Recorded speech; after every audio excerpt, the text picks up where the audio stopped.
बहुत बड़ा मामला, एक बहुत अहम खबर आपके सामने रखते हैं। पाकिस्तानी सेना को बड़ा झटका लगा है। शाहीन मिसाइल का टेस्ट फेल हो गया है। शाहीन मिसाइल का जो टुकड़ा है, मलबा है, वो नजर आया है और ये नजर आया है डेरा गाजी बाबा के पास। और अब खबर शामिल करेंगे कि बानिजाम नाकाबिले भरोसा या नाअहल।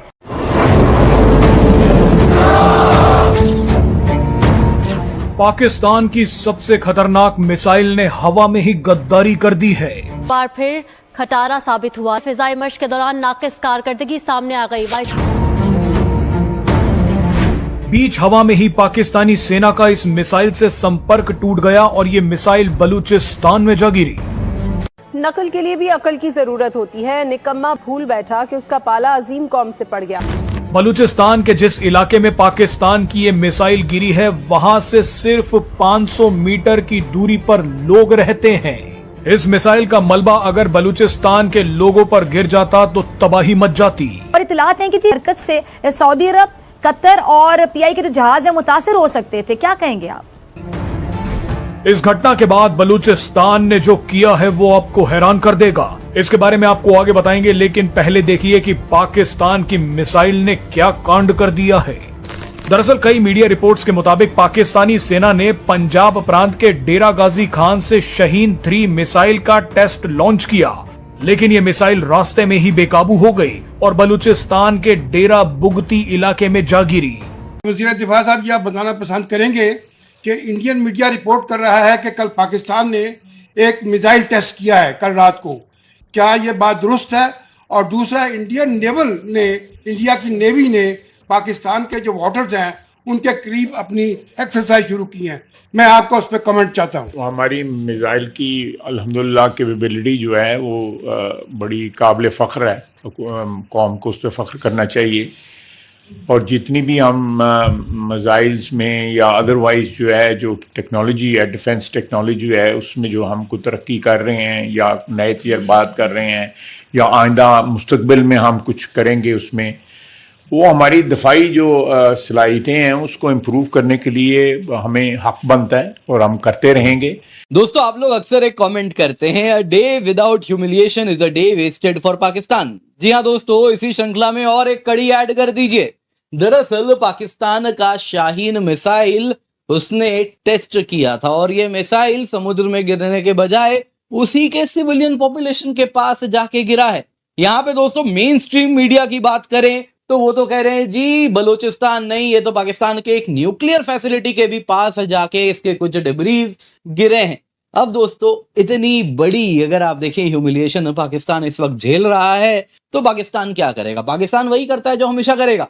वो इंटरनेट कट कर चुका है उस पूरे इलाके से। लोगों को कहा है घर के अंदर बैठिए ताकि सोशल मीडिया में तस्वीरें वगैरह ना आए, लेकिन आखिर कब तक आप चीजों को छुपाएंगे? सोशल मीडिया में तस्वीरें आ चुकी हैं। कुछ इस प्रकार से मिसाइल रकेज की ये तस्वीर है जो कि बलूचिस्तान के डेरा बुगटी डिस्ट्रिक्ट से बताई जा रही है। नाज़रीन, हमें ज्वाइन किया है जनाब जनरल रिटायर्ड जाहिद महमूद साहब ने। बड़े अहम इशूज़ हैं, thank you very much general साहब। 2-3 बड़े अहम इशूज़ हैं, मगर मैं पहले ये आता हूँ कि एक आर्म्स रेस शुरू हो चुकी है, बल्कि करवा दी गई है। अब दुनिया में जिस तरीके की सिक्योरिटी एनवायरनमेंट वेस्ट ने या अमेरिका ने बना दी है या इंडिया ने, अब भारत 1 लाख करोड़ रुपए का असलहा खरीद रहा है। और ना सिर्फ ये, बल्कि अब उसने ये दावा किया है कि वो बंकर बस्टर बॉम्ब जो हैं जो ईरान पे बरसाए गए वो भी बना रहा है। ज़ाहिर है हम ही उसका निशाना है। इसको आप कैसे देखते हैं? And how prepared we are to defend our assets? General साहब, इम्पॉर्टेंट चीज़ ये है कि भारत के पास आपको पता है कि अच्छी तादाद के अंदर ऑलरेडी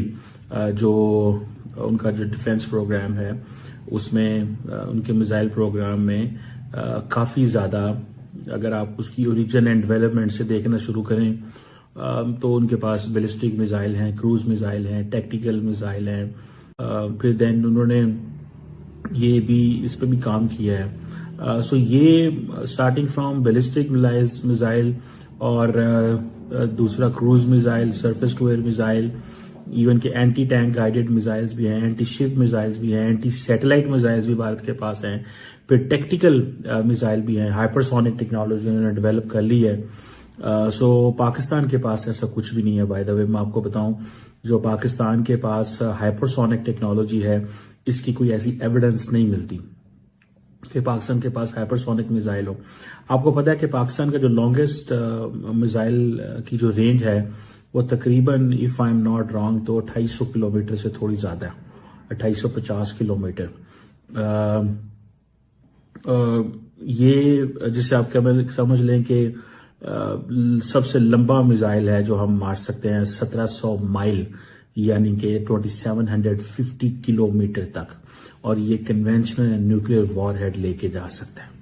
उधर इंडिया की तरफ देखें, इंडिया अपने जो इंटरकॉन्टिनेंटल बैलिस्टिक मिसाइल है जिसे ICBMs कहते हैं, जो कि 5000 किलोमीटर तक जा सकता है, वो भी उसने कंप्लीट कर लिया है। पाकिस्तान के पास ऐसी अभी तक कोई, वो जिसे कहते हैं ना, वो नहीं है। अच्छा, मजे की बात यह है कि इंडिया, आपको पता है, MTCR का मेंबर बन चुका है, आई थिंक 2015 में, मिसाइल टेक्नोलॉजी कंट्रोल रजीम। नमस्कार दोस्तों। तो दोस्तों, जिस तरीके से ऑपरेशन सिंदूर में फतह का मलबा मिला था इनके खेतों में, उसी तरह से अब इनका मिसाइल जो है शाहीन, उसका मलबा भी दोस्तों मिल चुका है खेतों में ही एक तरीके से, क्योंकि ये मलबा गिरा है जाकर बलोचिस्तान में, और बलोच के जहां से पब्लिक केवल 500 मीटर की दूरी पर रहती है। दोस्तों सोचिए, भारत से कंपटीशन करने चले थे और ये इनकी एक मिसाइल टेस्ट है जो कि दोस्तों पूरी तरीके से फ्लॉप, फेल हो चुकी है, और उसका मलबा आपको दिख रहा है स्क्रीन पर। आपको जानकर हंसी आएगी कि इसी शाहीन के बदौलत ये लोग दिल्ली पर कब्जा करने का शौक रखते हैं, मुंबई के ताज होटल में खाना खाने का शौक रखते हैं, और कुछ ऐसे भी नालायक है मुकेश अंबानी के घर में टीवी देखना चाहते हैं। दोस्तों सोचिए इनकी मेंटालिटी। लेकिन इस समय दोस्तों पूरे पाकिस्तान में सफे मातम बीत चुका है, क्योंकि पाकिस्तान का मिसाइल टेस्ट प्रोग्राम पूरी तरीके से फेल हो चुका है, और हम भारतीयों के लिए बहुत ही खुश होने वाली बात है। लेकिन दोस्तों एक तरफ से सोचा जाए तो इनकी मिसाइल अपनी होती भी नहीं है, ये लोग तो चाइना की मदद से बनाते हैं। तो दोस्तों एक तरीके से देखा जाए तो ये चाइना का भी हार है। इस मिसाइल के बदले ये लोग भारत पर हमला करेंगे। तो दोस्तों जोर जोर से आप लोग हंसिए, क्योंकि इन लोगों का मजे लेने का टाइम आ गया है। अगर ये यही काम भारत में होता तो ये लोग बहुत मजाक उड़ाते। तो अब भारतीयों का भी फर्ज है कि इनका मजाक उड़ाए।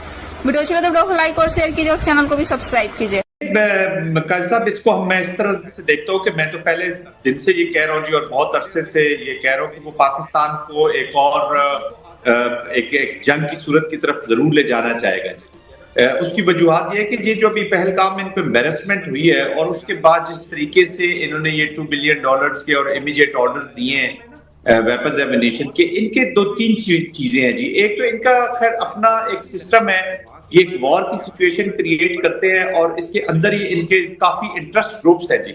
अब ये बिजनेस, ये अडानी और अंबानीज और इस तरह के लोगों का ये मुल्क हो चुका है, तो lot of kickbacks, lot of corruption is already involved जी। तो ये इस एनवायरनमेंट का पूरा फायदा उठाता है। बट हैविंग सेड दैट, हमें दुश्मन की जो कैपेसिटी और कैपेबिलिटी है उसको मद्देनजर रखकर अपनी तैयारी करनी होगी।